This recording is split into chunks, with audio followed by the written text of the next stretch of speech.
Okay, guys, so now Polly has understood the e-collar in terms of me having the leash in my hand, where I was able to wean myself off the leash pressure and transfer the pressure to the e-collar.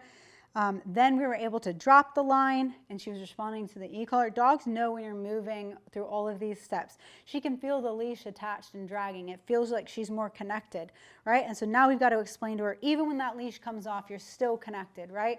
And so I feel like when we go to church, we get really connected with God, but when we leave church, it's like we're supposed to be the church. We're supposed to take the church with us. God is always with us. I never understood this, right? That Jesus can come and live in you. The Holy Spirit can come and live in you, right? And he's always with you. I never understood that before. And so this is what we're explaining to her, is that when the leash comes off, that I'm still with you. That's what he says, right? I'm with you always. So the leash is off now. Polly's never done this, so this will be a first time on camera, Polly, that we're going to do this. So, basically, I recommend you use treats when you first do this because, again, the dog is going to have so many distractions in the world. And so help them build up to those distractions. Again, God doesn't give us more than we can handle, right? So he gives us everything we need along the way, right? So this is how we're going to condition her to keep her hooked on. The leash is gone. She knows that. And so, all right, Polly, come. Polly, come. Good job. Polly, sit. Good job. Polly, down. Down. Good girl. Good girl. At any time in your training, if the dog gets nervous, afraid, fearful during any of these exercises with any of the tools, it's okay to run and sometimes it's just fun to do it, just to run your dogs through the exercise with treats so that they understand you're creating pathways, in their brain and their body. And so reconditioning our minds. So when we get up every day and choose to walk with Jesus, it's a renewal of our mind. And we have to think, we have to, come up with new ways to think and believe and, understand and learn how to walk with him. So it's like retraining your brain, right? And God gives us new ears to hear, new eyes to see, new heart to feel, and it's just new ways to be. So I'm just going to run her through her commands with the treats, and I'm not going to use any e-collar pressure. So I just want you to understand because, and then people would say, well, how do you know that she's not responding to the treats and that she's responding to e-collar? Well, I've done this long enough to know that she is, because most dogs would not hold that position. If she was only responding to the treats, then she's going to be getting out of position a lot. So if you go to, a lot of the mainstream, like purely positive classes, and they're teaching with just treats, and they're ignoring the negative, unhealthy behavior, then you have dogs that can't hold positions. It's a lot of wild, chaotic, behavior. And chaos is not from God, right? So chaos is from the enemy. She's holding this position because we've put pressure on her. And so that's how I know this is working. And there will be a time that you have to test it and you have to wean her, away from the treats. But right now when you're conditioning, I think it is very important to use treats. So again, I'm just going to run her through these commands without using the e-collar. So Polly, come. Come.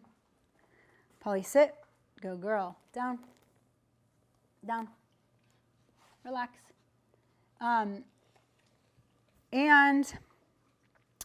if she did not have this pressure, Polly would, when this dog first came, she would be jumping towards my hand. She would be trying to take this out of my hand. These are what all of the exercises are leading up to, is this impulse control. So you do not want to move to e-collar until you have mastered an entire on-leash program.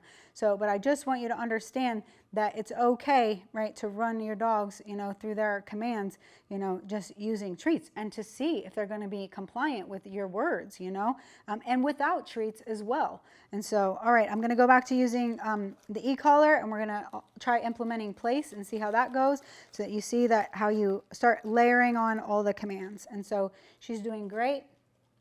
This could be applied to leave it and out the same way. If I want her to out on a toy, it's pressure on the e-collar. It's the same way that we use pressure on a slip lead, a training collar, or an e-collar. It's pressure, release. Pressure, release. We do not come in with heavy corrections. So again, going back to, I guess it is, right, purely positive, training over here, which ignores a lot of behaviors that are getting dogs killed, and then you got the force-based training over here. And I say again, dog training is like religion, so it kind of is important. The force-based training is like heavy-handed, like condemnation. Religion is going to come down hard on people, and it doesn't really help people find, a relationship with Jesus. So in the middle, balanced training, it's about relationship-based training. This is about a relationship with Jesus, a relationship with our dogs, and we use different tools to get there. All right, Polly, come. Polly, come. Polly, place. And down. Oh, now she felt that on a 3. That's wild, because that's just such a relax. So now we've taught Polly place, on a training collar, and we went over that. Now all the lines are completely removed, and she's on e-collar. And so when I go back to the majority model of, purely positive training in the world, you should be using all 4 quadrants of training. I just don't speak in those terms, in terms of scientific, quadrants, because I feel like that's not how my brain works, and my clients had a hard time understanding that. So I simply talk to them about dog emotions, relationships, and I talk to them, in a way that makes sense to them, most people. And so hopefully this makes sense to you, how I'm explaining it with the gospel, and how it helps people find peace and animals find peace. So Polly, come. Polly, come. So now I've got to get her off place so she doesn't have a leash. Polly, come. And we didn't go over that with the leash on. So Polly, come. I'm on a level 2. Polly, come. Polly, sit. Now she's jumping. But I have her pretty engaged here, so this is good. So Polly, place. I'm pushing the button. Polly, sit. Polly, down. Polly, down. Relax. And I don't, and then I don't want, she is just mouthing. She's a puppy, and so she's learning, not that that's not the behavior, that what we want. But, she's giving she's complying with the commands of what I'm asking, and she's doing it on e-collar pressure.